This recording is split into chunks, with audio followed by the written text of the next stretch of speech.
Good morning, Uganda.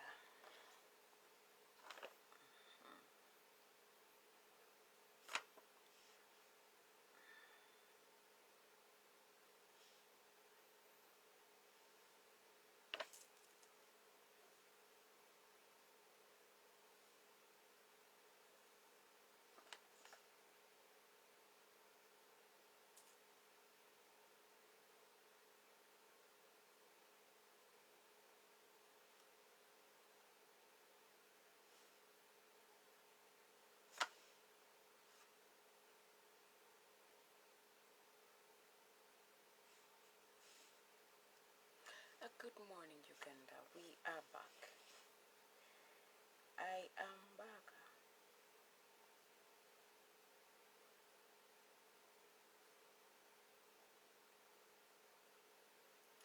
I am back.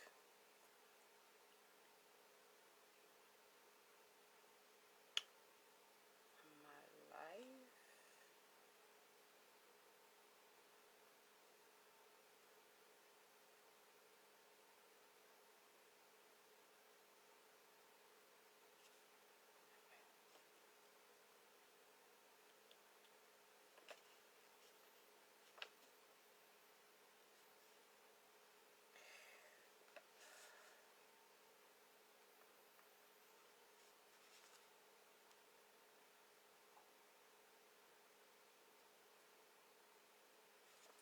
This command can give everyone it is my goodness.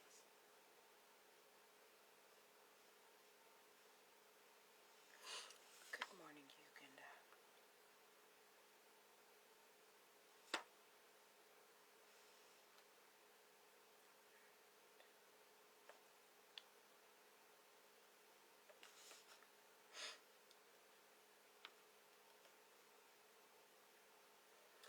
Hope you are doing well. I am back.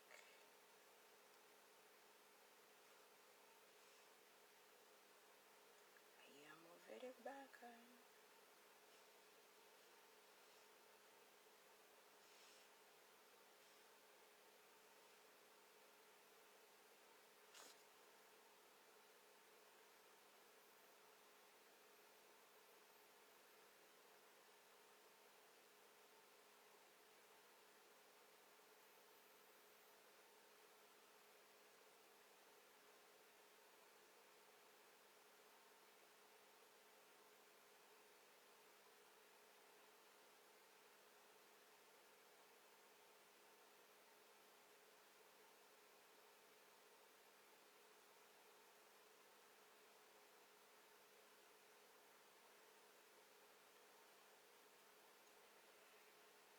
We are back, and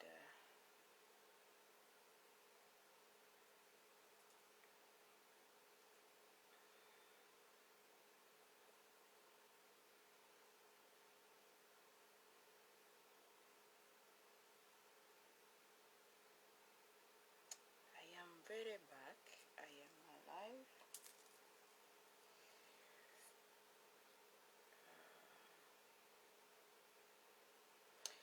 November's ended. This is serious. November started yesterday. I did not want to grow. Hey, I'm finished now. November has ended. Isn't that amazing? It is very serious. I am finished. I am no longer 38. I am 39 now.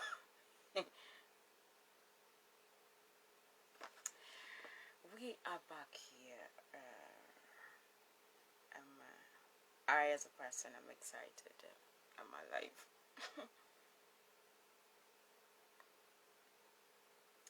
I am alive. Do you know what they call alive? Since I am alive, let me do this. And what you say, grand finale. Grand finale. Where did I change that thing that I have to? Oh, I put it on top. Okay. And what you say, grand finale. And I appear during the grand finale all over one more time. and I graduate mu bitiibwa. Eno yo bagiyise grand finale. Kati I am going to appear mu bitiibwa everywhere. Nze ndi wakabi. Kasoke keteganiiranga. Grand finale. Eyo bagiyise grand finale. Ndyoke mbaleke mu bitiibwa nga Yesu. Nga obuyinza bwe bulagira. Mu bitiibwa. Ngenda kubaleka mu bitiibwa. Njagala mbaleke mu bitiibwa. Mujja kukyewuunya. Ensaawa gy'olaba ndimu eno yakubaleka mu bitiibwa. Oyi, ngenda kubaleka mu bitiibwa. Otherwise, good morning, good afternoon, good evening. How are you? How is everything? I have missed you, haven't I? But yes, I am here this lovely morning as I wind up, as I rewind it, as I wind up, as I leave. I tell you,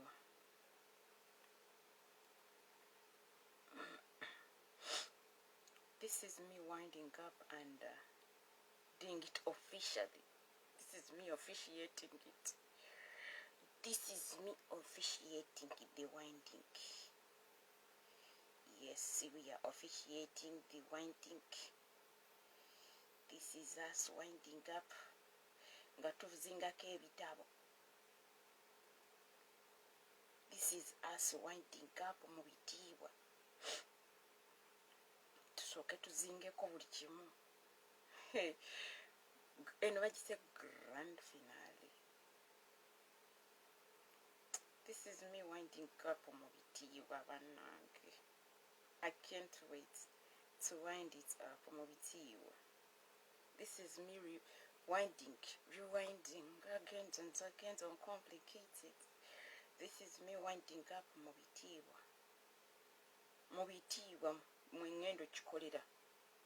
Kino ngenda kikuba mu bitiibwa. Kati jangu mwanaato. Ndi mu kukikuba mu kitiibwa ng'obuyinza bwe bulagira.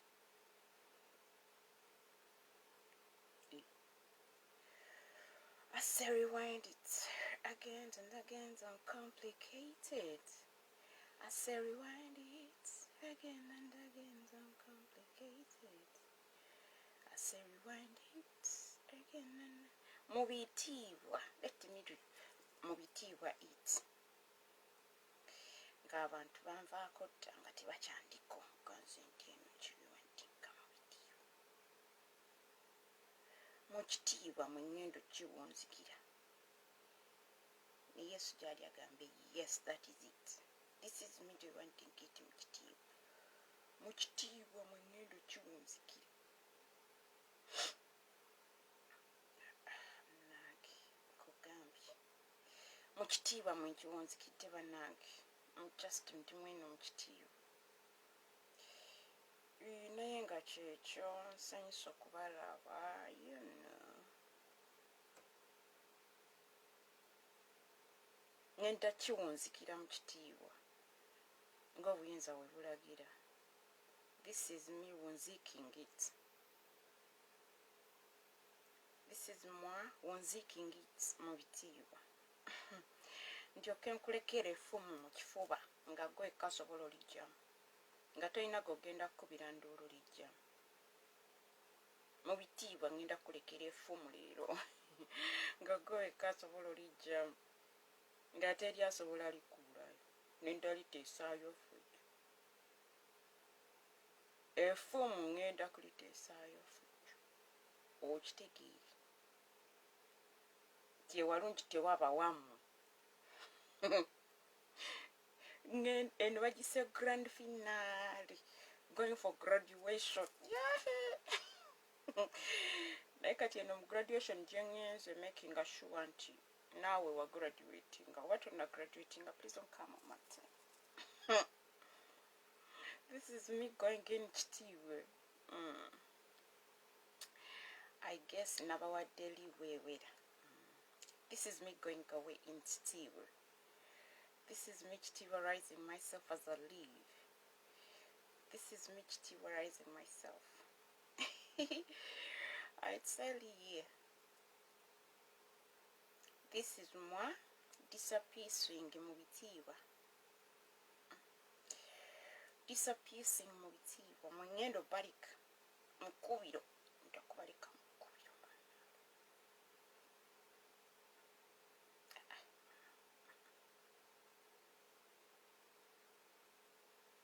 Mu bitiibwa mwengendo baggundira. Mwekyetaagisa maanaabo. Kyetaagisa omuntu n'akimaliriza mu kitiibwa. Nawuyita nga awetedde mu kitiibwa. Si kyokyo. Bapartner bokka beekati betwetaaga. Eno grand finale y'aba partner. If you know you have partnered with me mu kitiibwa, come over. Grand finale. Be bagiyise.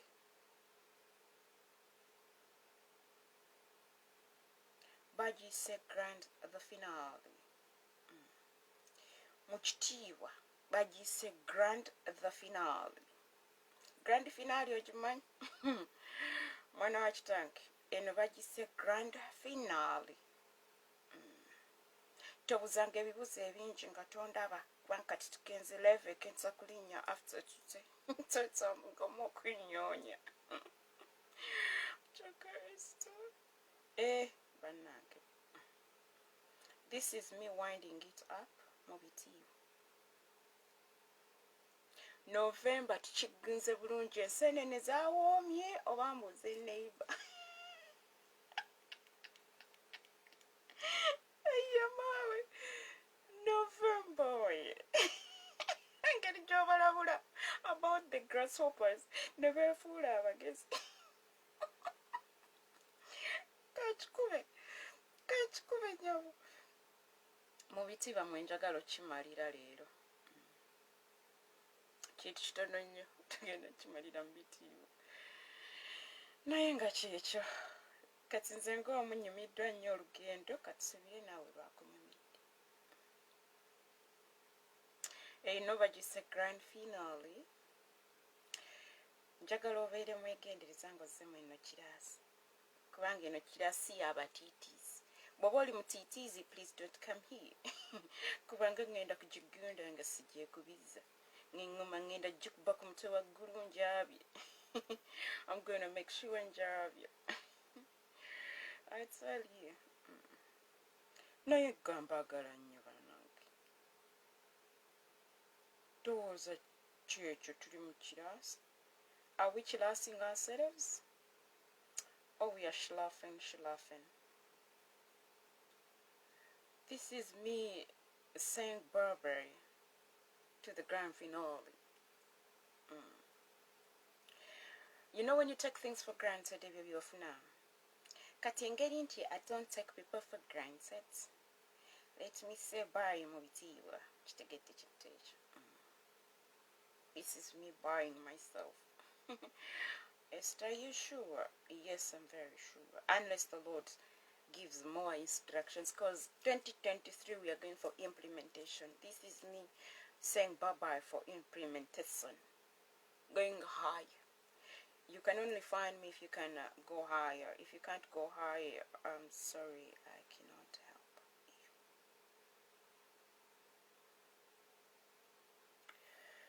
you. Right now, it is time to go higher. Nze sidda mansi, sidda mabega, sikendeeza dde, siri ebbeeyiteeka.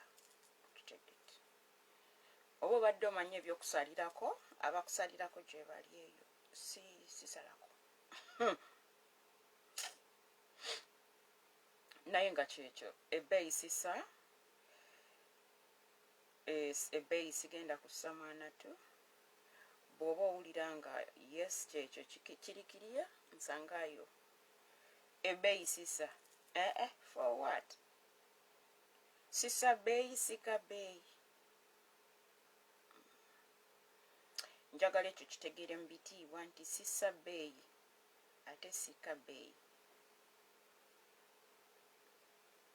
It is either you're in or you're out. It is so that simple. It is either you're in or you're out. I don't go down the drain with anything, I tell you. Naye gachi just madinga abagamba konga.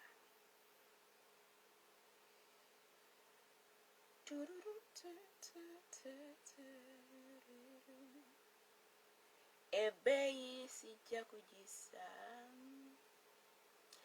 nja kubatunza kwezo ssente. Ebbeeyi sijja kugissa, ebbeeyi sijja kugissa. This is me going upstairs and you find me there. Ebbeeyi sijja kugissa. Kati oba owulira ng'onje onneetaaga nsangayo mu bahaayi fulaya. I love you, Dr. Serrata. This is me going upstairs the ladders. I'm not bringing down the level. This is me after today. My friends, you need more. You're gonna look for more. The Lord gave you an opportunity and you played with it. Don't ever play with opportunities. When God gives you opportunities, don't play with them. We are not totally cheap. Tujirako nechi. Esther. Sisabe. Mukwano mbadde just mbeerako awo naawe. Nga mbeerako awo naawe. Nekuteeka munnange mu nkambi y'abanene. Naye tojagala. It is only kings that understand kingdom matters. There is no lion that loses sleep over the opinion of sheep. Tekiriyo. Soma Isaya 3. Kati mwana tu nkuwadde opoti omanyi mulowooza Katonda agenda kujja nga yambadde egganduula nga lyeru. Mwana wa kitange. Essaawa gye twayingiddemu zibu nnyo. Ekyalumu nga Desemba tugenda Bombo. Nyo. Nze kwolaba ngenda Bombo. Sigenda kuvaayo. Toddangamu okunnoonyeza e Kampala. Nakooye pollution. Sigenda Bombo. Nze nasala eddiiro. Eddiiro eryo no twali badisala mu 2020 nga neebuzaabuza. Nendyoka nkuwa guju. Kati engeri nti nokooye kibooko. Nze Bombo bannange. Toddangamu okunnoonyeza e Kampala. Bombo waliyo barracks. Ate ndi w'amagye.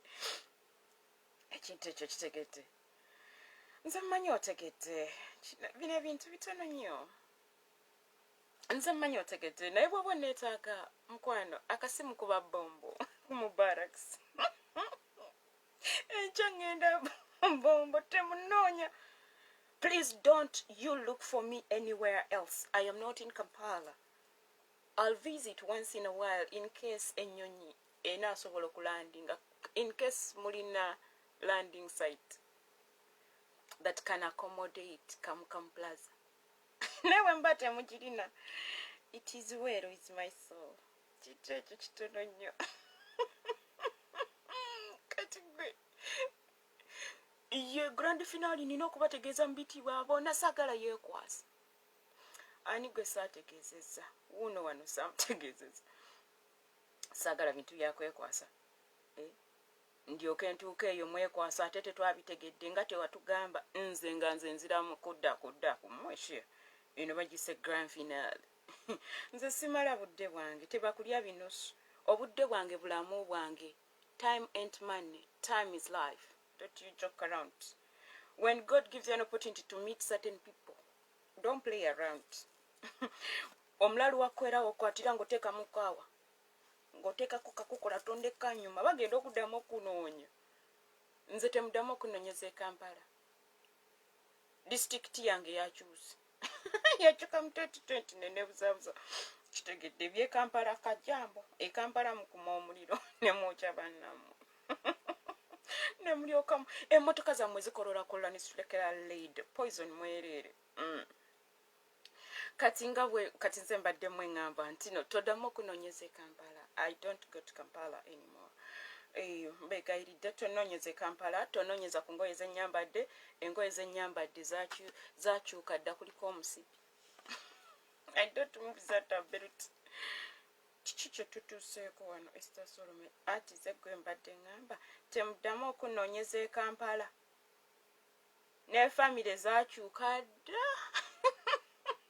Kati munneesonyiwe e Kampala muyina pollution mungi. I am not ready to be polluted no more. Musigale e Kampala wammwe mu mujjuzo. Nze saagala bintu byakunnyigiriza. Nze baali batwala gaya za high naye nga balina omujjuzo ne bagamba nti no, I have missed going there because they were full. Tebamanya nti already nali saagala.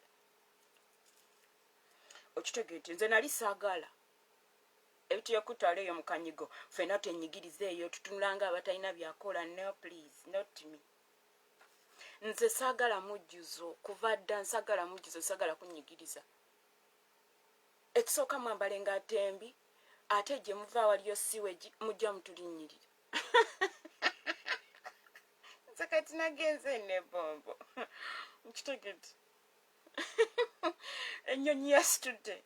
You need me, find me ne bombo. Ennyonyi yasitudde. Anti masazeewo ebintu bino mwe mwabireese you made me choose. I don't like choosing. Kati tusabe mmaze okubategeeza. Ategedde agambe munne. Ono Facebook yagambye embwa nkuba kibookoza omwana wa bintu. Ne ngamba sinsi kibooko ffe tuzikola tukiggunde. Bagise grand finale. Naba warning enseenene zawoomye. Tusabe gwe. Katonda kitaffe Katonda omwana tukwebaza ku lunaku lwa leero. Nange saabitegedde nalabidde awo. Weebale omwoyo omutukuvu, weebale Katonda atakiruka. Weebale, yes, weebale. Nze nkwebaze ntya. Nze nkwebaze ntya munnange. Nkwebaze ntya. Singa mbadde nsobola okuwa emikono n'ogitwala wandikitutte naye ate tunaasigaza ki munnange okukola emirimu gyo. Weebale omwoyo omutukuvu nandikuwadde ebigere ate bw'onoobitwala na akamotoka akanatwala kanaavaawa ng'otutte ebigere byange mbyesiga biringa mundu mmenye. Kwegamba nze nkuwe ki? Nze simanyi kyakukuwa kubanga olunaku lwaleero tulina ofundikira buli kimu. Emmeeza ne tugirongoosa ne tugisiimuula ne tuteekako ekitambaala ekipya. Yahe Katonda wange weebale kubanga ndaba footo ekonkona. Tekyali kwewolereza, tekyali kulanga kulala. Era leero lwe tusembye okulanga tekyali kulanga kulala kubanga train esimbula ogenda ku kisaawe. Train esimbula nze sigenda ku kisaawe mu buno obukorona. Ngendera mu train. Weebale omwoyo omutukuvu. Weebale gwatatulimba.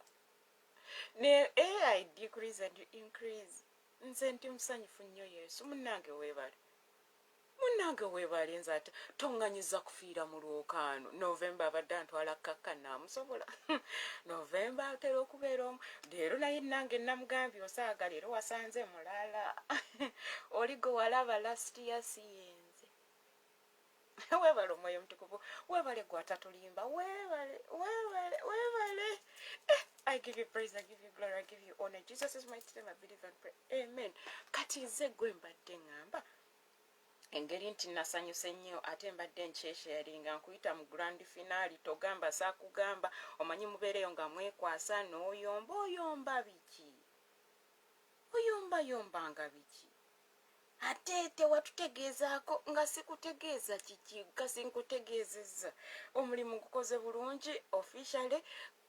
Kati ogenda kugira kubanga kati eno gye tugenda. If you don't have the eagle's wings,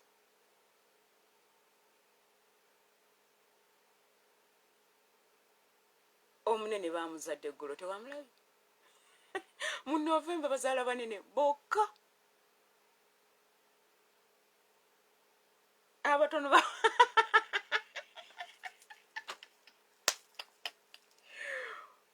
abanene babazaala mu Novemba kubanga yaggulawo omwaka twabaguliddewo mu bitiibwa temwekwasa kati kiri eri ggwe nze oluggi naluggula ate bwe nduggula siimirira mu luggi. I am the custodian with the keys. It is up to you. Wonookitegeera nti naawe baakulonda oba golabika oggula madirisa waliwo abatuula mu bumooli n'alyoka atutoolerako engeri gye tufuluma nedda mukwano bayita mu luggi. Oluggi olumanyi?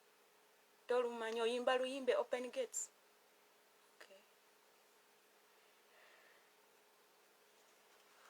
Kandabe waliwo ennaku emabega eyo aliwo ekigambo ekyajja. Kati omanyi tambulanse kanze kanga nyumya nze kannakimanyiira which is fine. Kati kankulaga olunaku. Nina essimu gye nnakuba.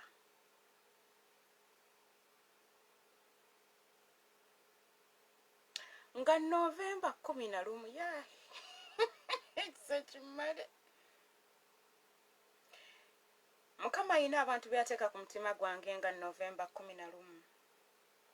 Saawa zaali 11 ez'okumakya ng'ebula eddakiika emu okuwera 12.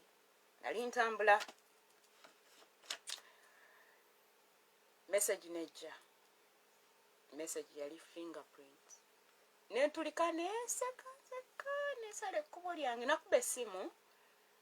Abantu tebankwata nesindika message. Kolo Mukama lwateeka abantu abo ku mutima gwange. It's a couple. Nesindikira omukyala omwami nemukubira essimu teyakwata nesindikira omukyala message n'amblockinga. Nembuuza Mukama lwaki obaziza ku mutima gwange. We happen to share a birthday with their family members. Someone in their family shares a birthday with me. Mukama yabateeka ku mutima gwange. Nembuuza Mukama kiki. Nensindika message. Nsindika message n'amblockinga. Omukyala kama nangamba abaweereza abange bakyali balwadde. Message nejja fingerprint. Nangamba mbasabire. Nemugamba kale. Ebisigadde sijja bikugamba byange. Message nejja fingerprint. Nenseka nekivaako nengamba kati leero ku makya nkedde. Onoosonyiwa kati nze ndi ku time y'omwenjogerera. Different things went through. There are some things that have been delaying there is a way when I'm going to do something and finish it, something steps in the way. There's something I'm supposed to accomplish, but things stepped in the way. There is a way my whole week was altered like this. Excuse me. Nensirikirira went because I was supposed to accomplish something yesterday. I did not. Nensirika nengamba okay fine. November ino okugwako nga maliriza waliwo bye nina okumaliriza byagala tebyagala. Message nekomawo ku makya ga leero. Nengamba okay fingerprints. Tugenda kuyimba ennyimba zigenda kuba strictly bbiri. Zigenda kuba mu Luganda. Genda kikuba mu Luganda ne mu Luzungu. Kati bw'oba olina mukwano gwo ng'ayogera Luzungu ojjamu interpreting.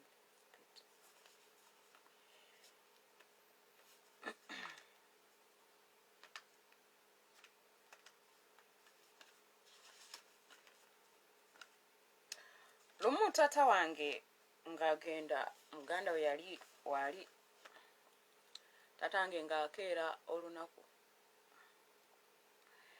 ng'agenda ng'anaabanga bulijjo ng'ayambala ng'atuula mu ntebe ng'agamba kyayalo ng'agamba agenda kulaba maama we out of the blue nga bamumanyi akeera agenda ku kkanisa kwolwo yabagamba agenda wa maama we. Yagenda okulanga kyayi tebamuleeta ng'ayimuka ng'agenda ku luggi ng'akwata engatto nga bamubuuza ssebo olaga ngenda kulaba maama. ne bamugamba munange nga sente transport akutwala taliwo naga ngenda kutambula.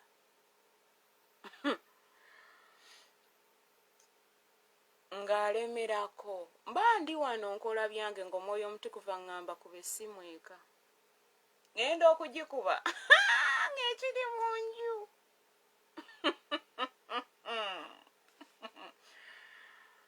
Nakuba essimu ng'ekiri mu nju. Kyagenda wa maama nedda kyagenda ku church, going to mother church, no mother. Ne mbagamba mumumpe. God made a connection between me and my father in an amazing way. They tell me the situation, I get the phone, I tell my mother, give it to me, mumuleke. But before that, I warned them some time back. They used to do exercises. There's a time they would make him do exercises and send me a video. I saw his reaction. He didn't want. I told my mother, I started to help them while I'm here. Told my mother, when you're handling him, Nemgamba, that is not the man that married you. That is no longer the man who served the Lord. Ngamlam. The person you have in the house is not the man. Nemgamba, the man that married you, the principled man, is no longer that man. God has given me different things. I can handle anyone. His own mother, her children would tell her to do certain things and she doesn't want. When Esther comes, what failed my aunties, I do. Jaja listened. When you have someone sick, please call on me. I'll not sort them out, don't worry. So I told Mama, when you're helping Tata to do exercises, don't do it with a group of people. Take it slow. He loves particular things. Take it slow. Let him lead. Let his mind think he's leading, but in actual sense, you're the one leading. I told her, please. Because whenever you tell him to do things, now the tone needs to. Because everyone was like, do this, Jaja, do this. Like, he hears many voices and he does not know who to listen to. I know, because when someone is weak physically and they are old in age, they give way. Taking medication becomes hard. Drinking water becomes hard. They love certain things. So let them think they are leading. Don't shout. He has 2 ears. It's me when you're talking to me, don't shout at me. I have 2 ears. Because I have to process what you're talking about and do it. I told them don't shout at him. And when you're telling him to do exercises, don't do it in front of everyone. Let people go do their things. Tell him, let's do this like that. When I went to Tanzania, I bought a dartboard. Because we come from a sports background. I bought a dartboard all the way from Tanzania. While others are buying Esther bought a dartboard from Mulimani City for my dad. When you go to visit my father, you'll see the dartboard in the sitting room. It's for my dad. It's for exercise. I bought it for exercise. So that his wrist can be exercising. So that day he says he wants to go to see his mother. I happened to call after teaching. I called. And Mama picked and fire was in the house.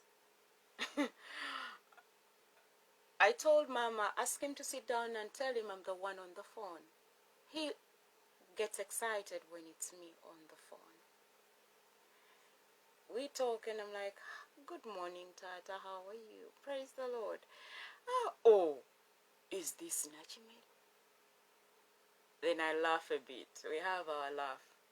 Then I laugh and say, hey, you no longer use my auntie's name?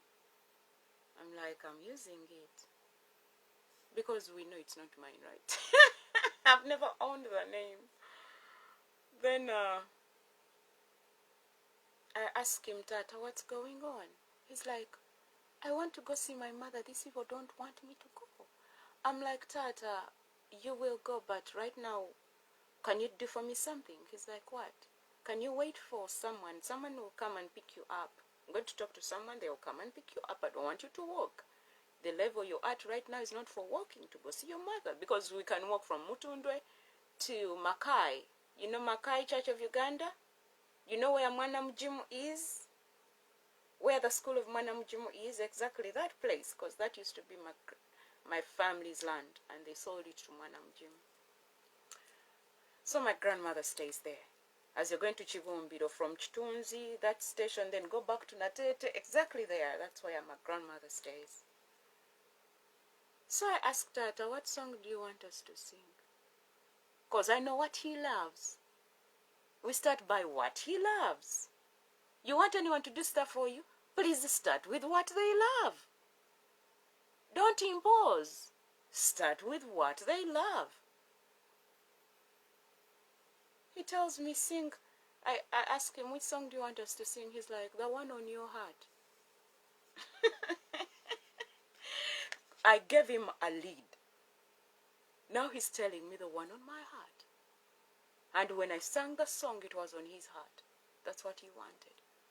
We sang and sang and sang and sang and sang and sang until his mind changed from going to see Mama to staying at home and singing until we go to church. And the problem solved. The following day, there was a wedding. After the wedding, then on Saturday we went and saw his mother, and guess what? His sister was leaving that day.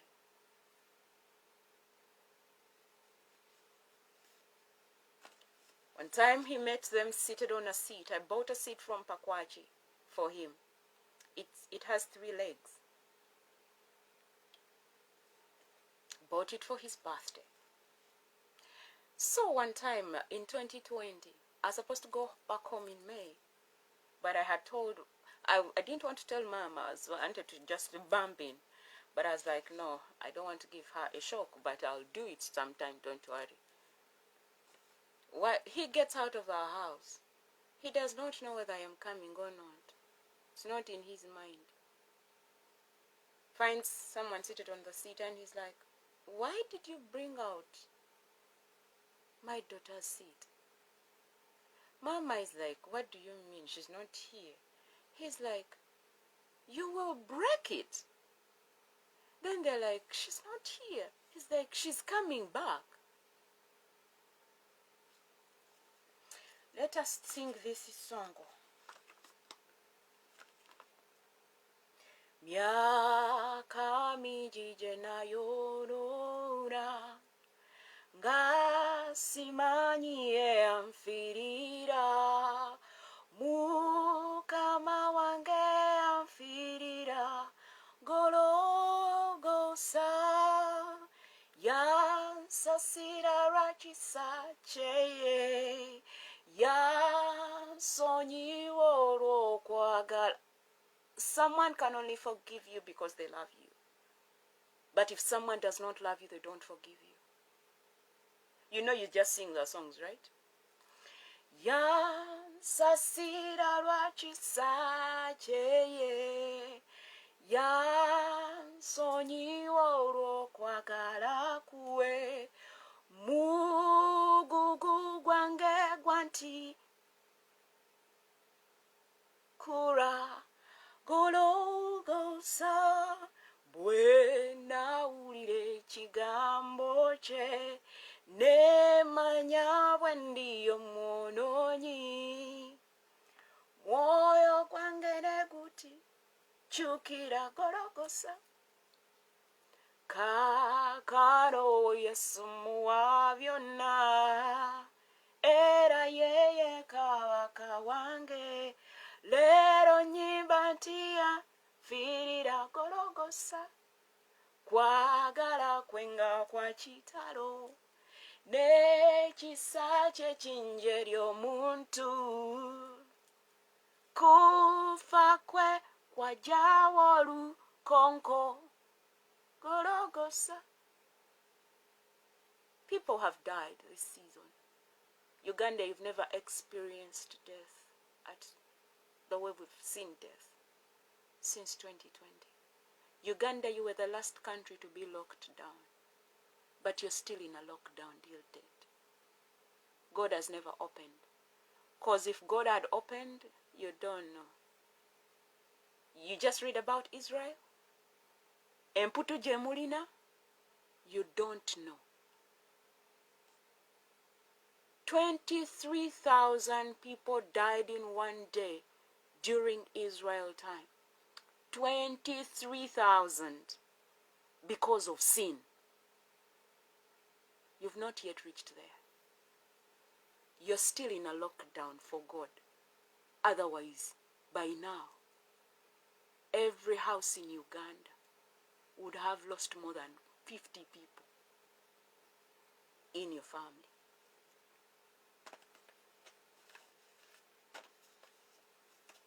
The president opened, God did not open. He opened and you went back to business as usual. In 2020, the Lord asked me to lock you down, and I did it in honors. When the president gave you, you thought he's the one who gave it to you? No. He keeps the seat. It was never his. God gave the seat back to Uganda, but because of sin and the blood shed by kings, you can't have it now till when God cleans it. You can sort yourselves. On that note, there is another song that has today's class, not the devotion, but the one below. We always sing this song, and we just sing it. You know, those who don't know these songs, it says abafu. Those who have been singing these songs, like some of us, since I was in my mother's womb, we are singing the songs. Tuzimanyi ffenna za lutalo, za revival, za kuwangula. Bw'obeera awo nga tobitegedde ng'oyimbamu. Abatabimanyi bagamba za kufa. Political byakoze bitya, they went and engaged in a war song. Ne lulyoka lubabalula. Engulu ojambala omaze kufa. Ne lulyoka lubakuba. You brought the song, kati ate ng'ebikolwa byammwe tebigulumiza Katonda. Sitaani n'atuula mu bikolwa. Abaana abaafa, olowooza bagenda kwambala ngule? Anti mwagamba mugenda kwambala ngule, mwagala ngule, si kyo? Your so-called leaders engaged in riotous behaviors. Galatians 5:5 n'eryoka ebawalula guju. N'eryoka ebawalula guju. Kubanga ettaka lyagala omusaayi, ate abakulembeze bamwe babeera mu ddogo. Kati ate ngeri babasaba omusaayi, ate nga tebalina we baguleeta, banaamulaba batya ng'agenza osalako omuntu omutwe. Nedda, activities izo, they pollute the environment. That's what they did. Naye engeri nti nno ow'eddogo tebamuwaayira. Katonda yekka yayinza omuloopa. N'olyoka olaba faya. Ow'eddogo tebamuwaaba. Katonda yekka yamulingira. N'ategeeza abalina amaaso okulaba. Kati mwe bawanayinki abatalaba. Ne muwoza bamuwaayira,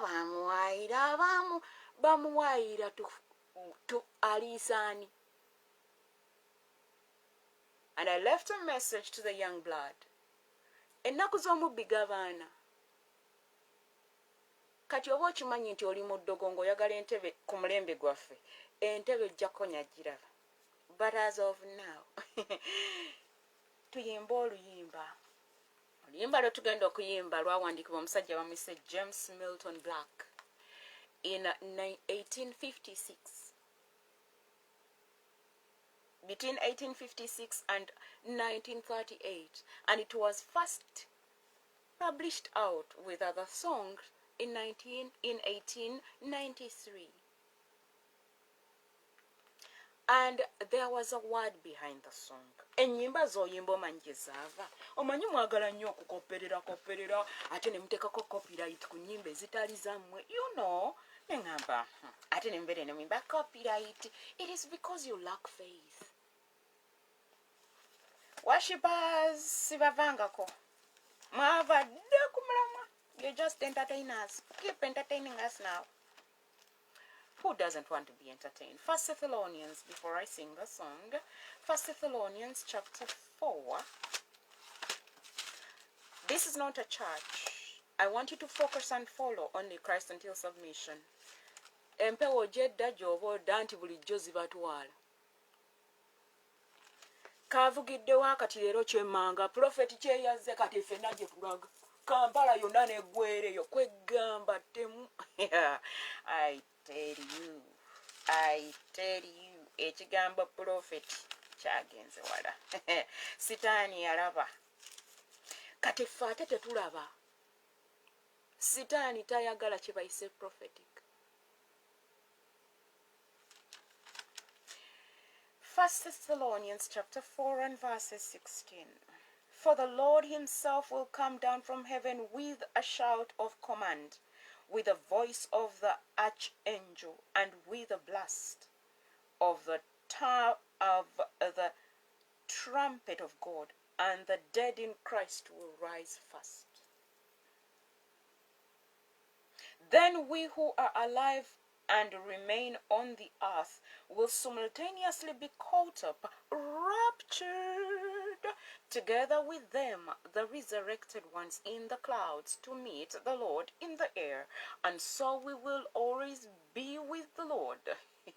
Therefore comfort and encourage one another with these words concerning our reunion with believers who have died. You only want reunions here, and you're putting more power in your reunions on earth. Some people are going back to Uganda and they are dying from there. I hear mnagenda okulaba ku family yange. The ground you're going back to is polluted. Careful. Nabulabula temuwulira abantu ne boogera oyo omukyala alabika alimu olukwe ye yasa omusajja nentunula bwentinga obutajja mu kiraasi bukyatukubya nnyo balengere batuleekaanira. Muddangamu otuleekaanira. Buli omu ayingire mu nnyumba ye nabagamba tofuluma. Fuluma ng'olina ensonga ekufulumya ate bw'oba fuluma ng'oyambadde yunifoomu y'amagye.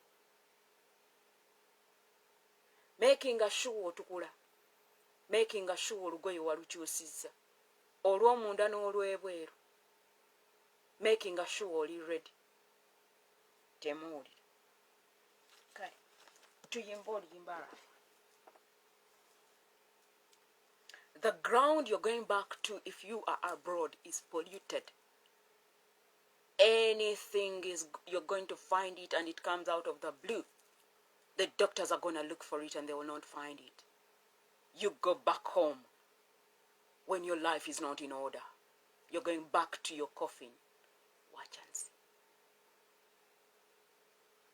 I was going back and the Lord said no. Used 2 people. Only that one of them was polluted. And this year, I gave them the test of the medicine. Because they thought they were going to use their eyes to corrupt me. You don't do that. When you carry the prophetic and you're talking to me, don't forget. He gave all of us eyes. Read your Bibles. You know those who carry the prophetic, bebayita prophet atule ne bagamba yegge prophet omu wati. They think bagenda tutegeerera. The prophetic was polluted. You don't know me when you're talking to me and telling me your prophecies. I'm not those 1 inches in Kampala. Why I refuse to go to the young churches in Kampala is because I don't want pollution. When you grow up in Chiwempe and you're rooted and grounded, in Chiwempe we have roots. Your new churches don't have roots. Kalonji came out and wrote that. He's a pastor. I do Galatians 6:6 in the lives of pastors. I'm not a pastor, and I'm not a child of a pastor. I don't come from a tree of a pastor. Shepherds, apostles, love engero. Yes, yayogereranga mu ngero. Bulijjo kikola nga tomanyi gye kiva. Ayi basi, tugende maaso. He came out and wrote that. I laughed. And I was walking and the Lord told me, fill up that. And I filled it. Didn't I? Yes, I did. Continue. I filled it. Ng'obuyinza we bulagira. Kintu kitono nnyo. Tetukyalina budde bwammu. Aye tubeere awo tutitira tugenda kutuukawo. Bankyaye mukwano sigososa okunjaawa. Ate owagira Museveni oyo. Museveni is a custodian. He doesn't own anything. And if Uganda, if you change, it will not even take a day. Ajakola because what? When the roll is caught up yonder, when the roll is caught up yonder, I'll be there.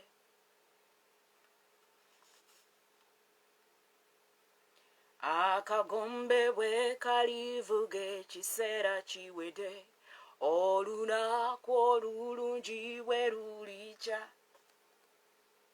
Banunule nga bakuŋŋanye emitala w'omugga, nga bayita mannya nange ndibaayo. You have very many people who watch your classes. You have very many people who call you apostle, afomubwati, prophet, bishop. Do you think this song you qualify? You think it's about numbers. You think it's about the building, this one. Continue. Bwe baliyita amanya, bwe baliyita amanya, bwe baliyita amanya, bwe baliyita amanya ndibaayo. Olunaku bwe lulikya bafune bazuukira mu kitiibwa eky'okuzuukira kwe. Ng'abalonde be bakuŋŋaanye emitala w'omugga, nga bayita mannya nange ndibaayo. Hey, bwe baliyita amanya, bwe baliyita amanya, bwe baliyita amanya ndibaayo. Leka tumukolere Mukama okuzibya obudde, twogere ku bulungi bwe bulijjo. Bulamu buno bwe buliggwa emirimu gikome, nga bayita mannya nange ndibaayo. Bwe baliyita amanya, bwe baliyita amanya, bwe baliyita amanya, bwe baliyita amanya ndibaayo. Do you think your loved one who has died, you're going to see them in the crowd in case you stay till rapture? Do you think you qualify to be raptured? Do you know what rapture is? Ask your pastors to teach you what rapture is. I am not your pastor. You know the sheep listens to the voice of the shepherd. Your pastors have told you not to listen to any other person. They forget there are 5. and the 5 in their churches are not operational. And their bishops are sleeping the overseers. If a bishop owns a church, kagobakam.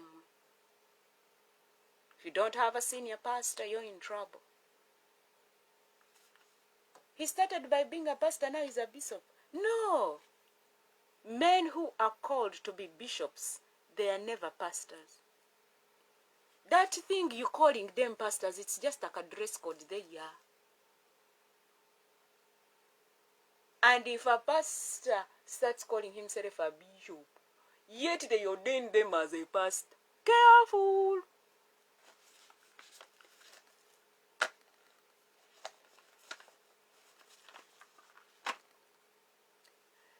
God created a pastor, not a bishop. Even their character, you see the character of a pastor. And because I'm young in age, sometimes I forget I've never been to Bible college. PhD.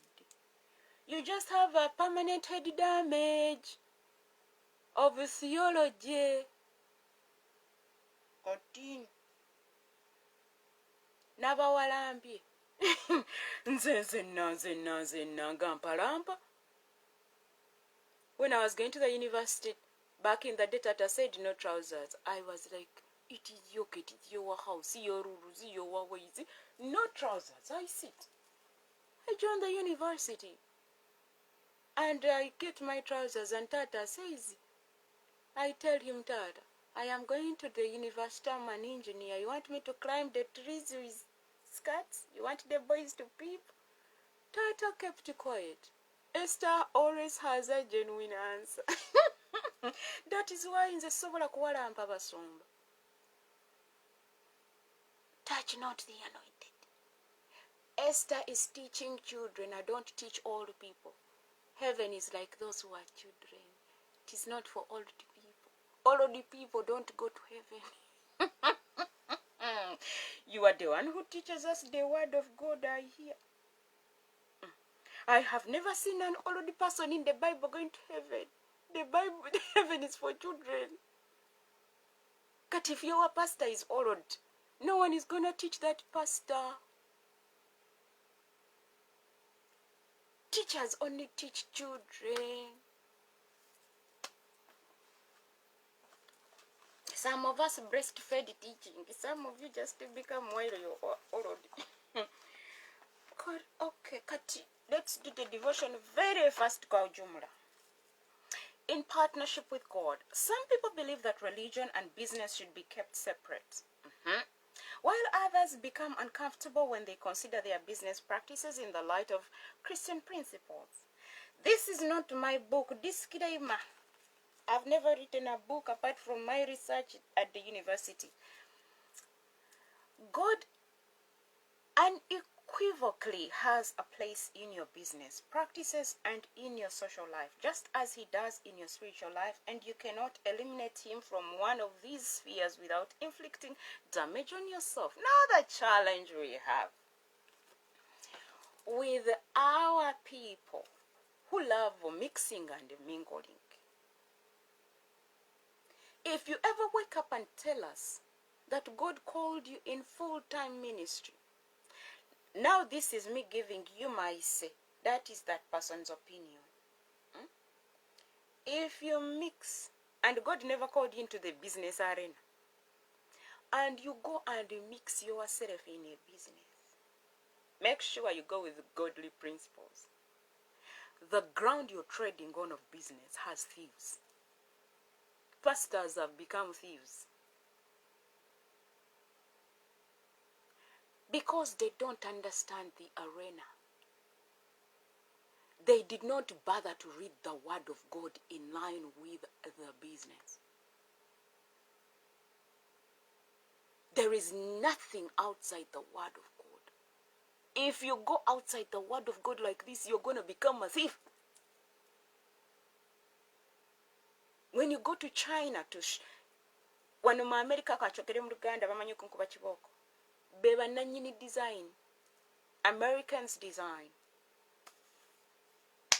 China manufactures. Uganda, what do you do? Mudabiriza. The Pearl of Africa. Uganda, you have everything, but because we don't respect one another, we don't support one another, tutinkiza byebweru. That is why Uganda development is very, very, very far. Omanyi ignorance akyatukubya. When Esther travels nasanga omanyi nalabanga mu movie bu post office maaso gw'ennyumba nga simanyi tike kabeera akabokosi. Kye nasooka okubeera nabagamba bannange munkeberereko oba ebintu byange byazze empapula zange ne banga bajagenda mu post office nga post office eri wali mu maaso g'ennyumba ofulumina ogendayo mu kabokisi okajja.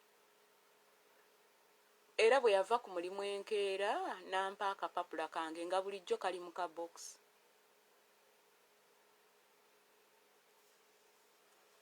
My social security number came 3 days after landing in the US. My green card came a month later and I got it in August. Ngoli agikuta agamba nve ku address ye. When nali Uganda ne bangamba nti nno we sikola kye baagala sijja kujja ne bagamba babisigaza.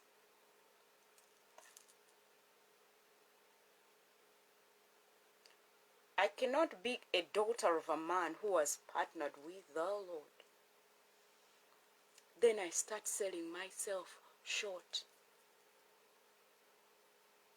to the likes of Ugandans. Abajja mu America ne balowooza baafuuka b'America. Abaava e Kampala n'omwoyo gwa NASA. Ate ku NASA jjajja wange omusajja azaala mangi yayinayo printer. Kati genda ku NASA obe. Ne NASA we own it. Tobadde tonnakitegeera. It is not my fault. Baasi ffe baabo. Eri gye mprintingira ebyababbi ffe baabo. Esther, ffenna otumazeewo lwaki sibamalaawo? Olowooza bulijjo ndi mu level zo?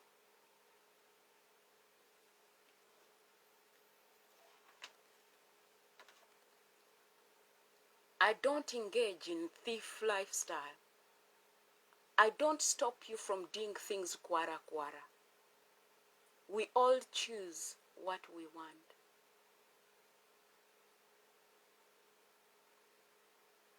I might be young. Ati nze sikula nkula negendereza.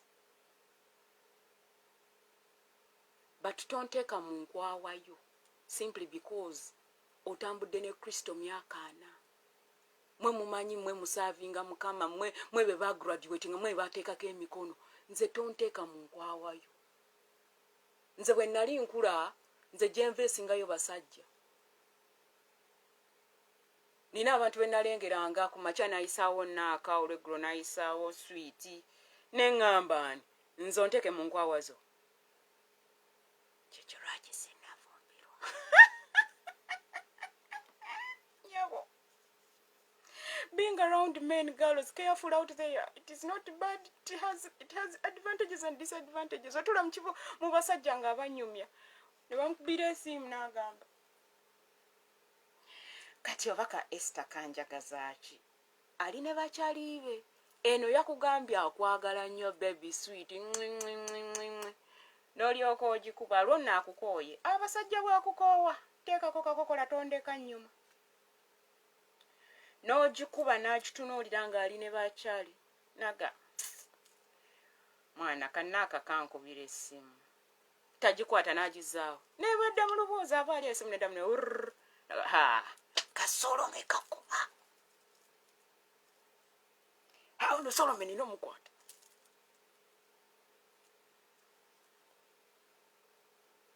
Ekimukwasa Solome ali abroad.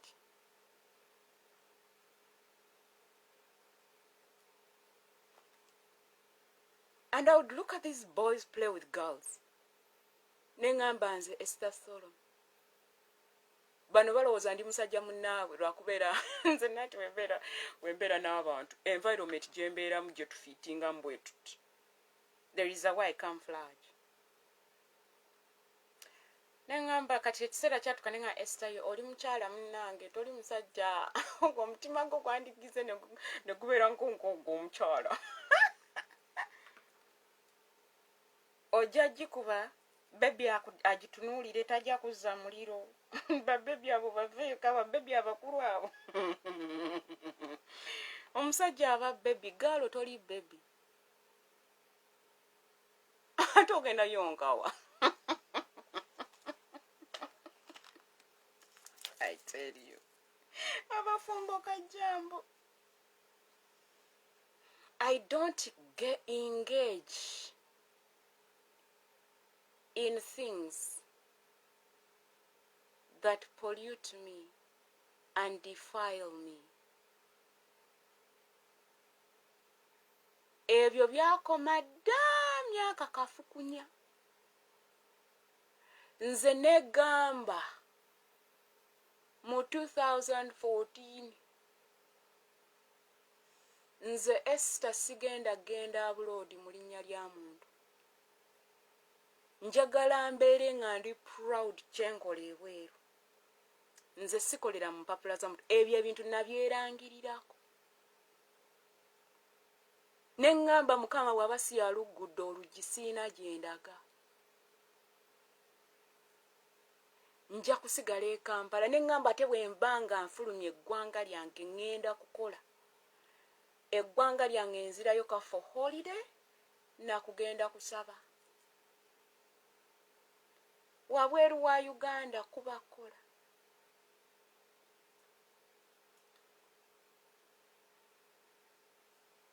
Kati bano bagenda okuntuukako nga nze neeganga dda. Njagala nnyo okukola ebintu first hand.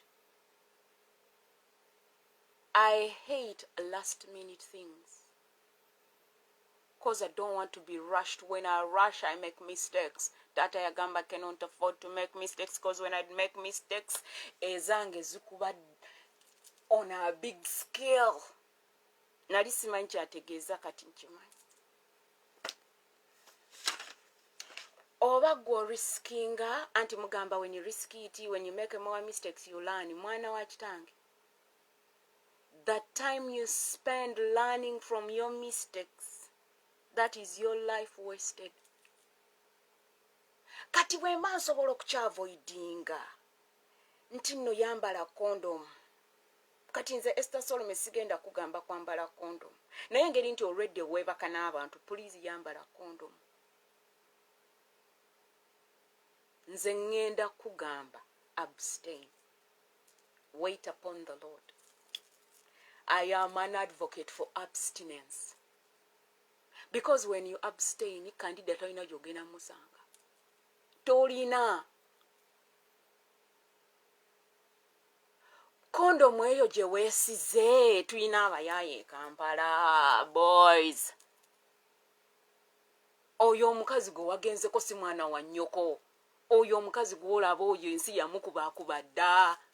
Oyo omukazi gw'olaba omutima gwalina togumanyi mutulaba bulabi. Nabagamba mu COVID mwegendereze boys nakibagamba mu 2020. Teweebaka n'omukazi yenna. COVID ajja kukwata agire mu siriimu bakuziike ewammwe. Naye ngeri nti enkya mugenda ku celebratinga AIDS World AIDS Day ejoyi. Kati nga sikuliisaayo.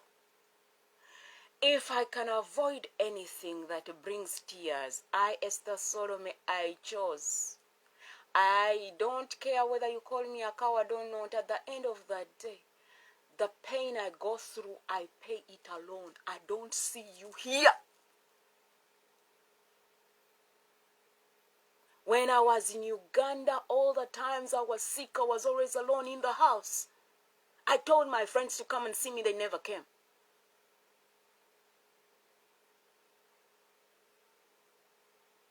Every time I'm in pain, I'm always alone.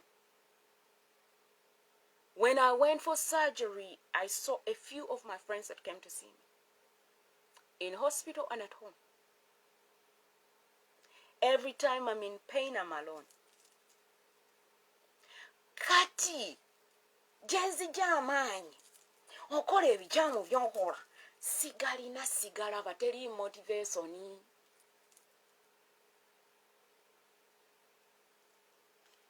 Nze nasalawo sidda mabega. Kati gwe genda mu bizinesi nga Yesu tannakutumayo. Katonda alaba emitima gyaffe. God knows how weak and strong you are. Don't engage because others are engaging, because it is the trend. Right now it is the trend to go abroad, right? Neba pastors bamwe babagamba mugenda kutambula amawanga musumba. Pulani ya Mukama ogimanyi. Nze okutambula ebweru kyali mu pulani. Started 2000 physically, but in the spiritual realm it has been in the lineage. Nze saagwa bugikera ku makya nti kati tugenda mu America. Mukwano, olugendo lwange Yesu yaluluka. Bwe yakwata maama wange n'amuwa taata wange. My mother is not my father's choice. Olugendo lwa Esther okutambula lwatandika eri myaka kafukunya ng'omukadde Yesu omuwala w'abendi ku mbaga ye. Katonda najja ng'aluluka wati. N'agamba kati oyo bagenda amuwasa naye ate si ye bbaawe. Tulina teriyo kibaawo nga Katonda tekiraba tebakulimbanga. Alina omusajja omulala oyo si bbaawe ate oyo omusajja gwafunye alimbalimba era gy'aviiramu awo lwakulimba. Tebaamubba. Nedda mukwano. Kasita otambulira mu kibi ebyo byowooza nti byo bagenda bitwala. Bwe bakwesooka ng'otambulira mu kibi mukwano omukyala mwerabire. Eyo tuveeyo.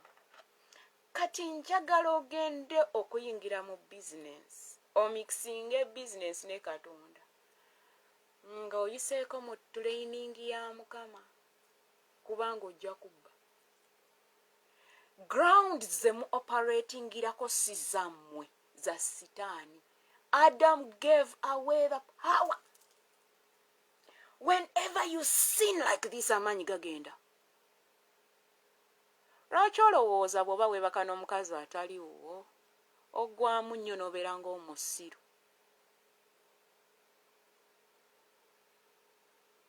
Tekitegeerangako anti muba mu papa. Kati amaanyi g'okozesa ng'opapa. Eyo tuveeyo. Ebibbe tebyala.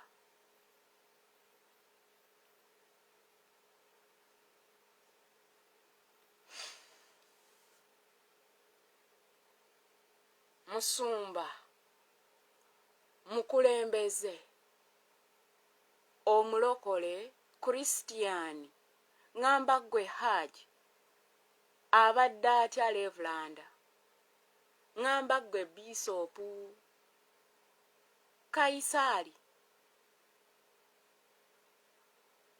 n'abasamiza okwo mmanyi batuula eyo ne bandaba ne bagamba kati ono abalula ate leero lwakusatu tebaakola. Nalidde empanga nnyabo.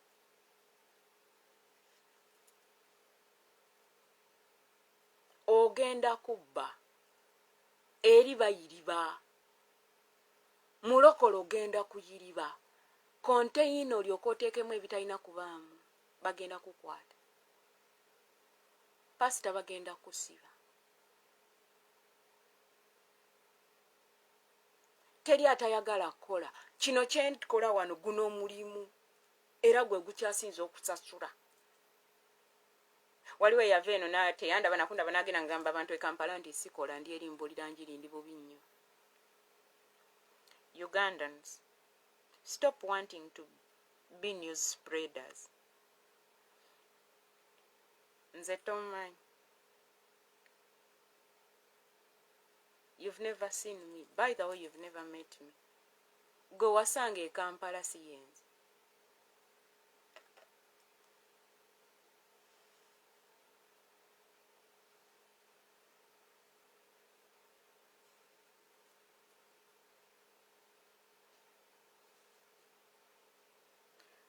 You're going to tread on a ground nga toyina authority yayo.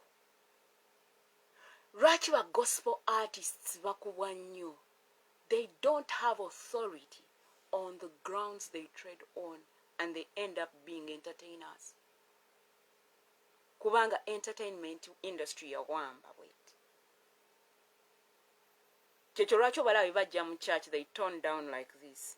Kubanga amaanyi tebagalina agaba sustaining okubeera munda. Bwe bafuluma bwe bati.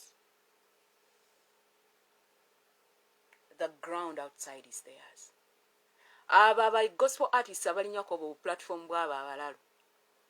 They are quenched like this. Kyekyo lwaki no one gets slain. God does not come down. Omanyi mulowooza nti omuntu bw'asinza nnyo ne mukaaba amaziga ne gakulukutako eddakiika 2 olowooza Katonda asse. Gamba musumba wakusomese what the presence of God is all about. When the presence of God comes down, ali kunjaga atamidde omwezi bagenda kukaaba bagweri baseseme bafukire bepamire. Tebagenda kuddayo kunywa mwenge, tebagenda kuddayo mu mabaala. When the presence of God comes down, buuza Isirayiri ng'eri mu ddongo. Babuuza abakwata ku Ark. Yakuba omulalu n'agwera ennyumba yonna ne bafa. What are you talking about? Ojja n'ekibi mu maaso ga Mukama. Mwe muli muzannyo, musomako bisome. Tubagamba mwefuula abagezi. Golwokuba walabye abantu bangi bajjudde. Mwana wa kitange, enjiri y'ennaku zino ya quantity naye quality mane ya nemye 0. Muli ku maintenance wa wano. Munanga akamotoka kange kakadde naye kankafuuyire bye muliko. N'okafuuyira naye nga munda kavundu katambula kakololwa. Oli akanyagamba emmotoka ng'enyirira. Naye ekiri munda nga kafulumiza leedi. Atudde okumpi agamba aganyabo kino kika. Omuwala omulungi oyo ng'avaamu omukka.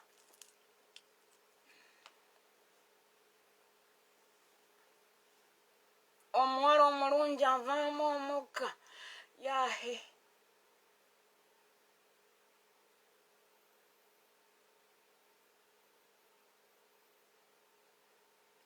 Ogenda omuga munange nno mpeereza ku raw materials nkole power nga gyali akola power.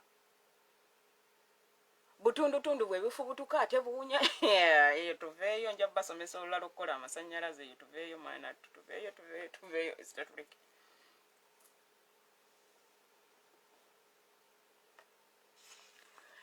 Kampala, they are maintaining your old cars that are rotten inside. Abaana b'e Kampala mwagala oggula emmotoka enkadde empya zaabakola ki? Muli ku maintenance. Amunanga akayumba tukaddaabirize. Akayumba kakwata mu mbinabina. N'okasanga nga muzeeyi akakubye langi. Hey, don't joke around. Omanyi kyakola eweeru. Ng'ateekako akabalaza akapya. Akateeka ku nnyumba enkadde. Ekutte mu mbinabina ey'ettaka.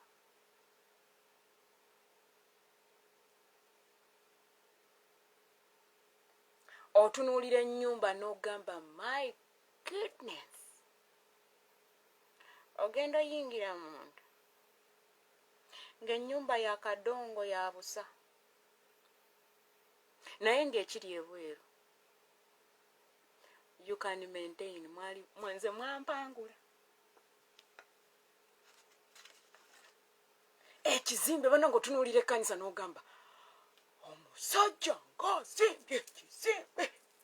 Ogenda oyingira munda ng'ebitudde munda nga mulimu emmale, mulimu lavayasoni, byonna bitudde omwo bimema. Ng'endiga zirimu 2 ng'ebisigadde. Wali oguzeeko amanda? Omanyi we bakola amanda? Musumba alina ensawo y'amanda. Kungulu kuliko amanda. Munda birerya z'ekkanisa zaffe.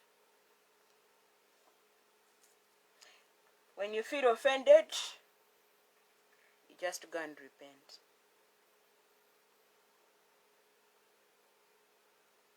You're growing in material things, but in the spiritual realm,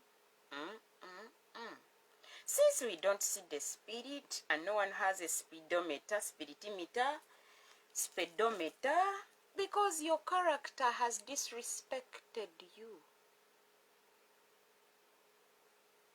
Your own character. And Musumba, don't defend things you don't understand. You're always seated on the pulpit 24/7. You don't interact with people on a friendly level. Buli lwe bakulaba balaba musumba sawa bina musumba. Ate gwe bw'ojja mu kagamenti k'obusumba anti ku bituuti kwe mu bwambali bana musumba mu bizinesi tabeera ne gamenti. Tokwata ku ssente ya musumba oba otwagaza emirembe. Gwe kwata omuntu oyagala okulaba omuntu mulinde ku ssente. Yeah.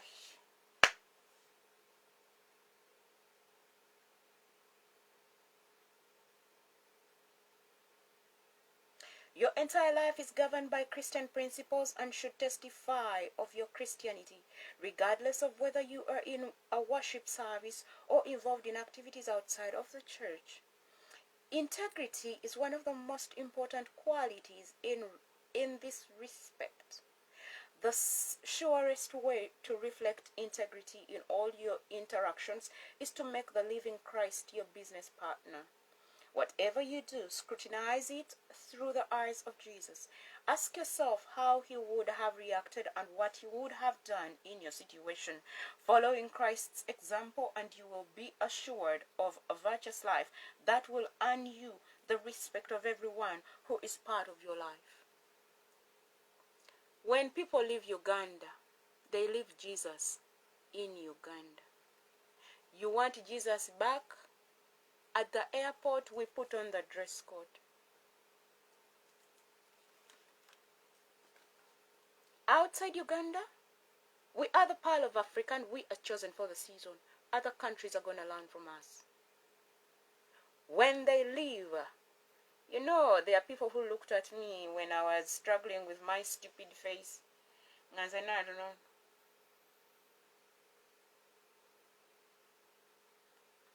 Now when I try to give a testimony, I have to sit straight and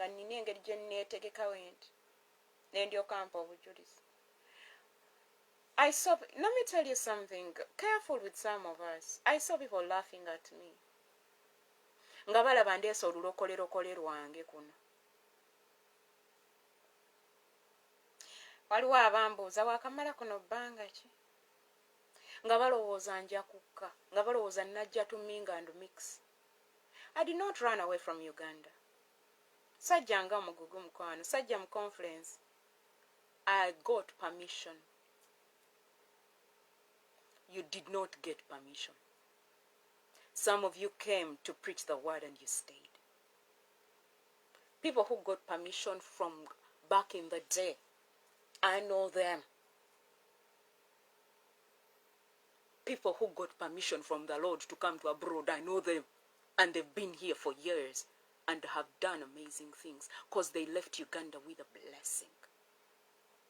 Those who did not come with a blessing, let them tell you the truth of their journey in the US. Other countries will sort themselves out. Omusajja omukulu myaka nkaaga akyakola akyayiriba mu America. Uganda. Tasobola kuwa wadde ekikumi alina kyogerera kafukunya. Bazimbye bagaggawadde naye tava ku mpagala tasobola. Atya n'okudda e Kampala. Because when you are here and not in Uganda, when you're 60 years of age and you came when you're 31, when you're 29, right now I don't expect you to be working. Kati sente zino kubanga ze zikunoonya. But Africans work like slaves because of slave trade. It never left. It's a garment we carry till dead. ndaba abantu abakulu nga bakola n'ensirikira bwe neŋŋamba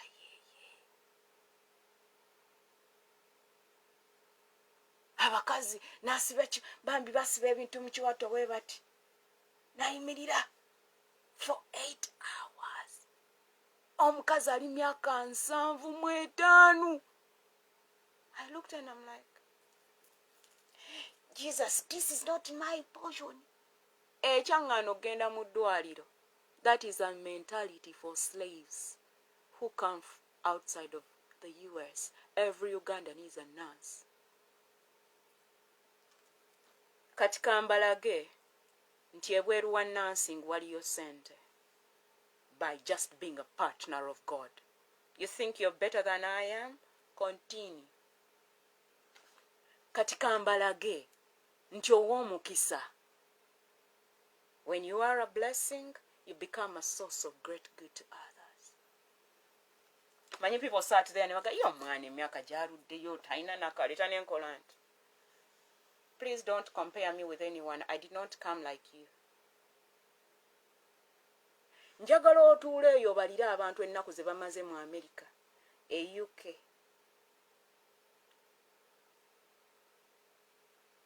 Manyi n'olugezigezi. Omuntu gw'otaaleeta, gw'otaateerako 10. Nakugamba ennyumba ya kitange bw'eba ekuluma, mufune akakebe mumusondere. Omanyi tubeera eyo yimba nanga omusajja talina nnyumba, lwaki temumuzimbira?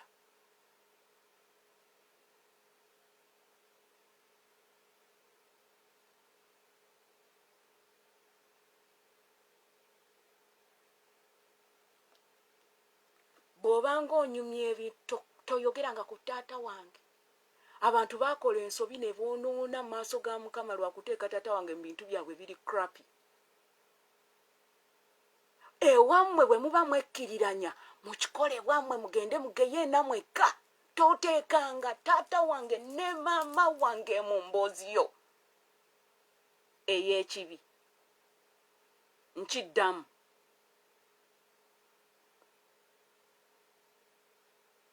Nabagamba abantu abakulu mukoze ebintu ebinyiiza Katonda. Abamu ne batandika obbawolereza. Nentunawe nti nenga musumba. Byoyogerako tobimanyi. When I start to mention names and years and dates, mugenda kwekweka mwenna. Just beera mu kanisa yosomesa abantu ekigambo kibatwala mu ggulu. Stop maintaining them. Kubanga bwafa mwenna ne muleka bannange kitalo nnyo twafiiriddwa gundi yagenze mu ggulu. Mwoza kim has gone in the glory. Which one?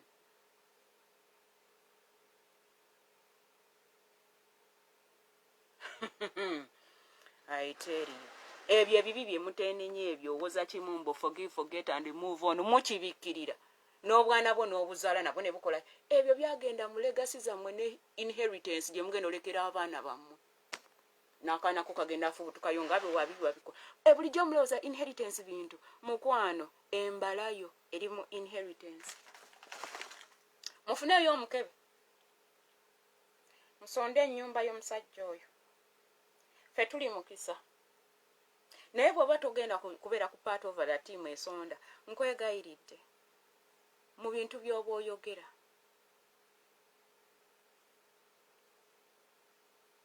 Kwegamba bw'ontunuulira ennyo emyaka gye ndiko sikiraba nti yeetaaga enju. Ffe ba partners ba Mukama. Bayibuli egamba mujja kuzimba mutuwe. Tekisomangako. Kyokka nvaako n'okukonvaako. Follow Christ's example and you will be assured of a virtuous life that will earn you the respect of everyone who is part of your life. Mwenna mwagala okubaagala. Mwagala abantu to stand with you. Gwegamba obeereyo otandikayo eyo ki NGO kyo. N'otandikayo eyo wandiika ebitabo oyagala abantu babigule. Oyinayo ka business buli omu mulaba atimba business bangamba tebali ku social media. Nsanga eyo business bwabwe nga ntambula nenkola nti nenga nono yatandise business bulijjo nono atunda obuleega bambi mulengera atunda obugatto. Mbere no nga ntunula wenti nga bwenseka. nenga kali noona blocking abantu atunda obugatto. Bawo akola abroad. Bano abalina abaami abagenda abroad. Bali batama. Naye ablocking abantu simply because omwami we alinnye ennyonyi. Mukwano sente zalinnyamu ennyonyi sizizo muwi gwa musolo gwa wana wa wansi. Bw'abanga bbaawo sente zalinnyamu ennyonyi oba mukyalawo sizamu nga za government. Ng'ate walokoka ogenda kyusa mu mpisa. Sente sizamu. Esther yogera bubi. Nedda ge mazima. Omanyi some girls think having a man who goes abroad, some boys who think that having a wife who goes abroad, you know.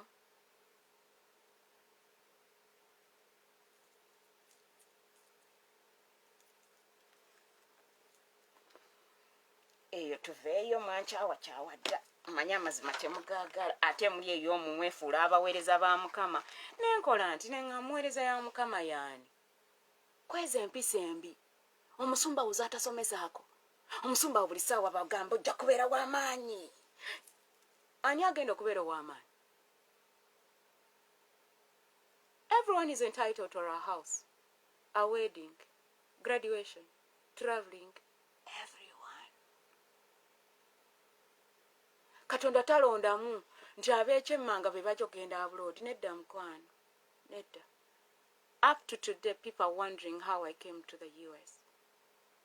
Family, church, and friends. Tebakirabangako. Nengamba yeye, buli omu agende abroad. Kyekiri special. Kyekyo lwaki mwandaba saayogera neekweka. Because there is nothing special about it.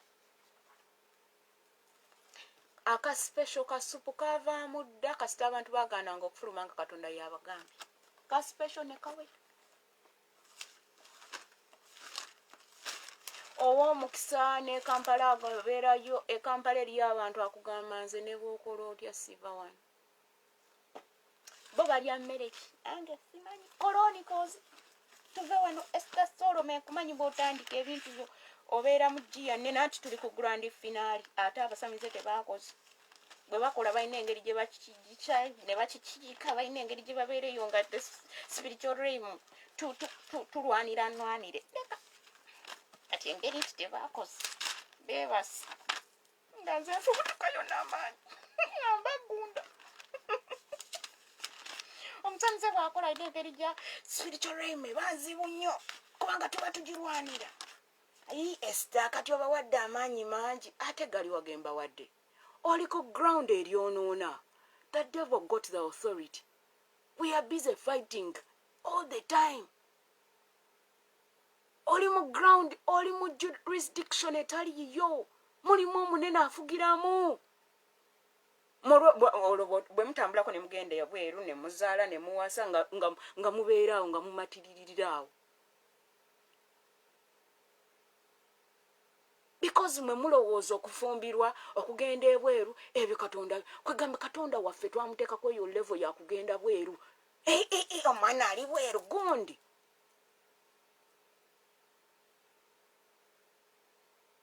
I'm sorry. Ogenda gamba ayo yogera bwotyo lwakuba gy'oli. Let me tell you something.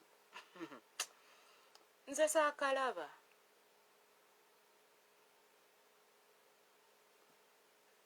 When I was in my primary 7,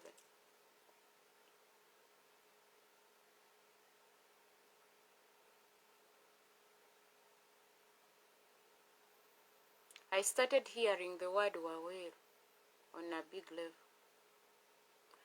The mother to my dad, every time her daughter is around, Kamba senga kutwale Waweru. She would always talk to me as if she's whispering, kumbo noli awulira. Namugamba mama nvaako. Oyagala ntwala abaana b'abendi ebweru boonooneka omanye ebigambo ebigenda okunjogererwa.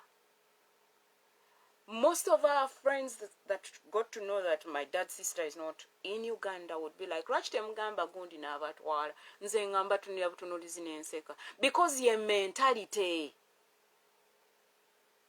Nze ngende ebweru nga Katonda tannaŋŋamba. omanyi kibooko ezaakubwa abantu abagenda ebweru nga Katonda tabagambye. Katonda bw'aba akwagala agenda kubwa kibooko. Genda babanyumize, njagala abantu bababuulira amazima. Omanyi tetwagala kwogera amazima, lwaki twabeera ebweru ne batugoba. Njagala abazadde bamwe ababuulira amazima, lwaki tebakyasobola kulinnya nnyonyi kujja mu Amerika oba genda London. Katonda yali tabagambye era ne babagoba officially. Naye olw'okuba temwogera amazima, Zaakayo yabakolinga.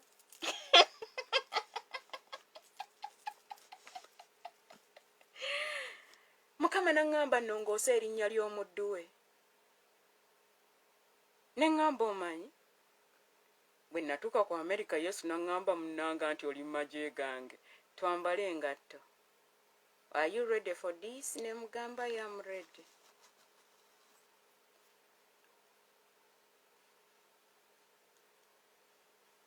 When I got annoyed, yaŋŋamba, this is the lifestyle of diaspora. They use their phones. They can use anything to record you. Nze kambalabula, omanyi teri agenda balabula. This has teachings.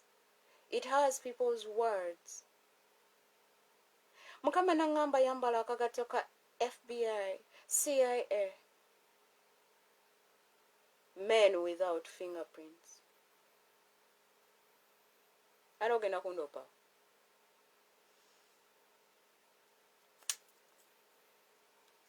In 2020, when I got annoyed, Uganda, you were gonna see. You don't know. Abantu abalina obusungu tobaamanyi.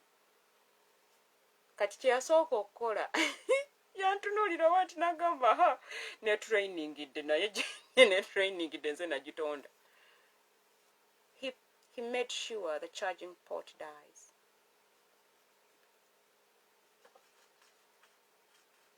I have a 1 terabyte. The charging port died. Even the manufacturer said they cannot fix it. The Lord told me, Esther, I was teaching you what they do. Because you are my Air Force satellite level. Because I want you to understand when you're going to pray. I did not teach you to fight like that. Those battles belong to me. I want you to start a journey of forgiveness. Let them think you're the bad one as I do my work in the background. I got pictures of things people did and never byegaana.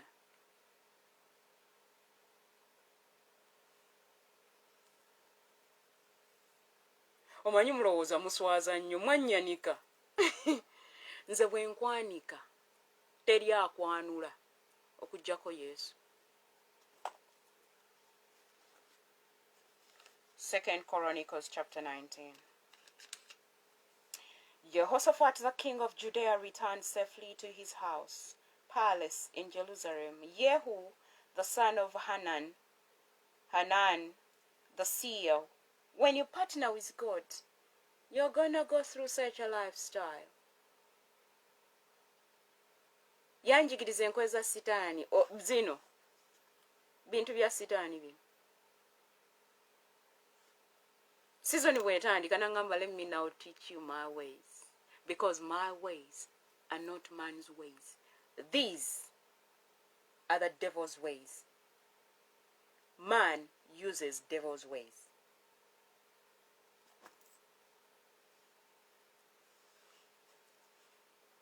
Ebyo bye muwulira nti tambuza audio, tambuza video, n'okasanga ku group n'ogamba bagambye tambuza ka video, ne katuuka ne ku jjajjaawo ng'oli bwereere, ka audio nga muyomba ne katuuka ku jjajjaawo nga kavudde wa London, ne kagenda mu America, ne kagenda Belgium, ne kagenda Norway, kake Sweden, Stockholm, kake Switzerland, kake Japani, baabo.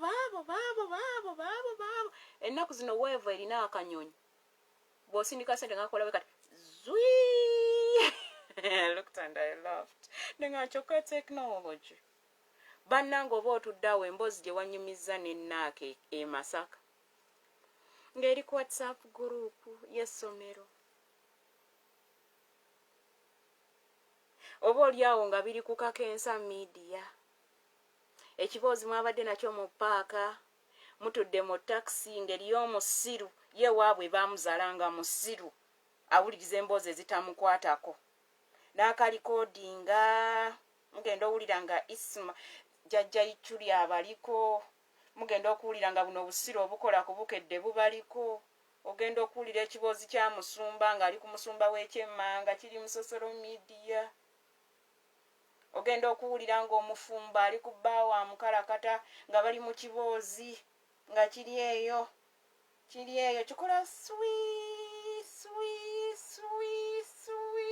Ogenda okuwulira pasita w'ekyemmanga ng'ali ku w'ekyengulu byayise bitya. Byasanze abasiru mu paaka. The phone.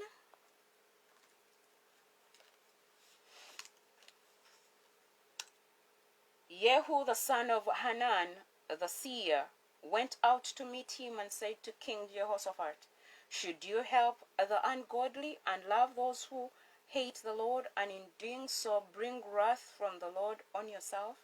Verse 3, "But there are some good things found in you, for you have removed the Asherim idols from the land, and you have set your heart to seek God with all your soul's desire."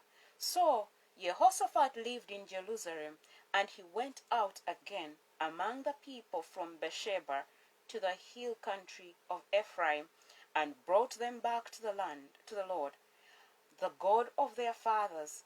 The God of their fathers, full stop. He appointed judges in the land, in all the fortified cities of Judea, city by city. And he said to the judges, "Be careful what you do, for you do not judge for man, but for the Lord who is with you in the matter of judgment."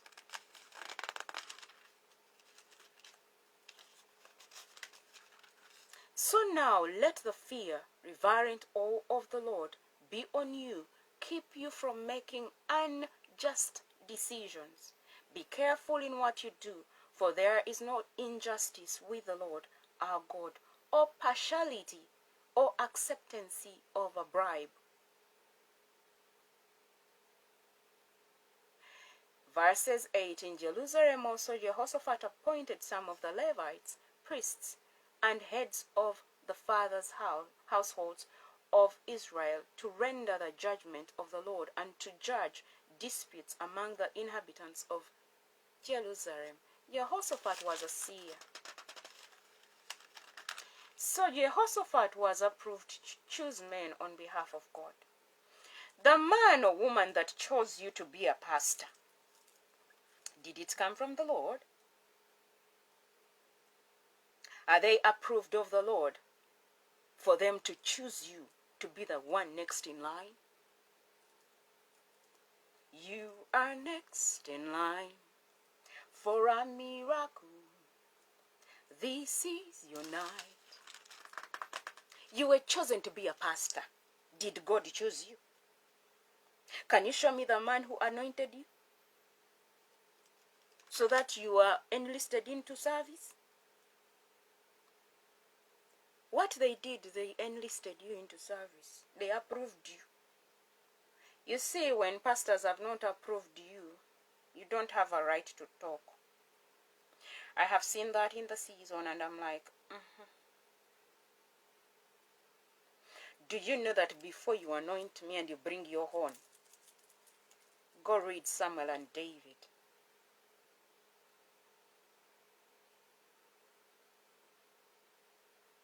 Go read Samuel and David. So when they don't approve of you, you don't have a right to say nothing. That is the concept in the world.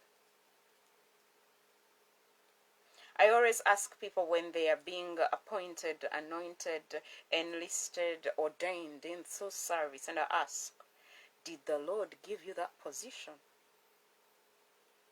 then people don't have straight answers. There is a way they look at me without straight answers. They start to stammer. People added me into their groups. People met me and they thought they didn't, because they don't know who you are, so they think because they are the vision bearers, they're the owners of the church, so you have to. And the Lord told me, yes, Esther, it is true, because it is their vision, it is their idea, it is their concept. You just because when the bishop lifestyle in me came out like this of an overseer, it has come out several times while I am walking and serving in the vineyard of the Lord with people. But because boje mu makanisa gaabwe tebayina buweereza butaano, they misunderstood the whole concept. And they said a lot of words, and I looked at them and I'm like, waliwo yaŋŋamba mumutwalemu bakadde sinze nabitandika, bo bennyini be baabitandika. Omwoyo omutukuvu n'ababalula, bo tebaamanya kigenda mu maaso. Ne bagamba omukadde, ne nsiriikirira neti ne ŋŋamba omukadde yaani. Kimanyi nti omukadde nze muli. Abamu ne bagamba siina na church ne nkola nti. You think agamakanisa gammwe ge mugendamu agaba baby. It is the truth. Oli naŋŋamba tugamba okulaba abo abasumba. Ne ŋŋamba sizoni ke balule ffe. Atugamba okulaba abo abasumba bw'amanyi bokka. In my mind I'm like, nga bw'omanyi ba baby. Nze be nkugamba be bazaala bw'omanyi. Next time when you're working with people, trying to do some investigations before you embarrass yourself.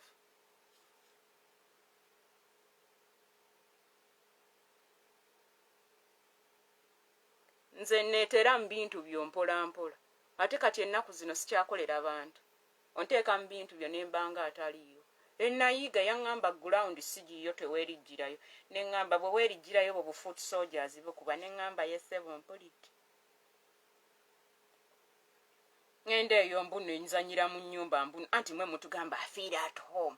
Ate ewaka bakola ki?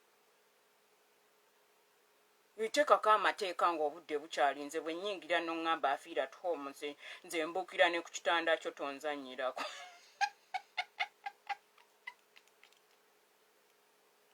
Nze tonzanyisa nze ne ku kitanda kyo nze nga mbuukirako. You don't joke with me. Ekyejo nina kiwera. Ate taata yagamba ekyejo kibi naye kyange munnange tetwakiteeminga kubanga nze we nali nkula saali mwana. Nze nabeeraga mukazi mukulu saawa bino. Kati bwe ntandika ekyejo kyange mbuukira ne ku kitanda kyo ne kulaita. Ogenda okudda nga mbuukidde ku kitanda kyo ng'ogamba akaana akaawa kano akatalina mpisa. Bwe ntyo bwe nkola mu groups zammwe ne mulyoka mugwa eri ne mufa ekitiibwa. Nze don't joke with me. Nze mbuukira ne ku kitanda kyo mwanaato. Ne mbeerako ne mbuka. Nze we mbeera mu groups z'abantu webato wembadde. Mukama yaŋŋamba ezo group Esther sizizo tokiddanga. Naŋŋamba nakuleka bakukuba oyiga empisa tolina mpisa kaana ggwe. Naŋŋamba nakuleka bakugobe kubanga tolina mpisa. Tosaba permission ozunga buzunze ze kanisa za jjajjaawo gwe tokimanyi nti nno kati kanisa yadda ku WhatsApp. Ne ŋŋamba bannange ate si yeggwe musumba w'eyo church, si yeggwe vision bearer, si yeggwe. Ne ŋŋamba okay. Kati munange n'enjiga kati tondaba nga nina essanyu simply because nayiga empisa. Bw'oyiga empisa bw'otyo w'obeera manaato. Kitegedde kitta ekyo. Kati nayiga empisa mwana ne neebeera cured. Then the king, verses 9, then the king commanded them, do this in the fear of the Lord, faithfully and wholeheartedly. Verses 10, whenever any dispute comes to you from your brothers, relatives, who live in their cities between blood and blood, between law and commandment, or between statutes and judgments, you are to warn and instruct them so that they may not be guilty before the Lord. Otherwise, God's wrath will come on you and your brothers. Do this, and you will not be guilty. Behold, Amariah, the chief priest, will be over you in all matters of the Lord, and Zebediah, the son of Ishmael, the governor of the house of Judea, in all the king's matters, and the Levites will serve you as officers. Deal courageously, and may the Lord be with you, the upright. Go and sit with your families and study that chapter. Ng'obuyinza yebulagira. Devotion ewedde, the fingerprint.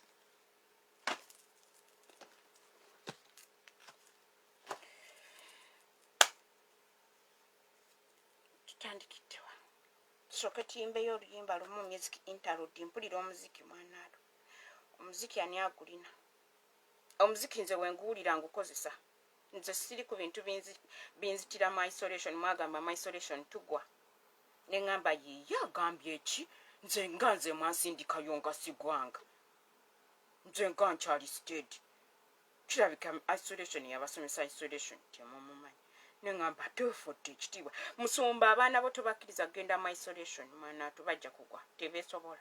Tebanafuna magulu gaabwe. Kitegedde kidde ekyo. Ye ge mazima tebeesobola.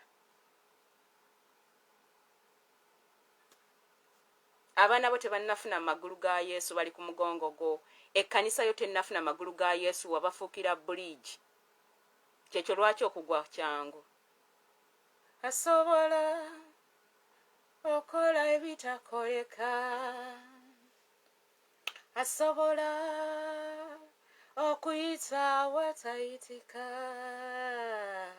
Asobola okulagira enkukuba n'etonnya. Asobola okunyweza kye yasuubiza. Mukama asobola okufuula enjazi enfufu. Asobola kulagira ennyanja n'eteeka.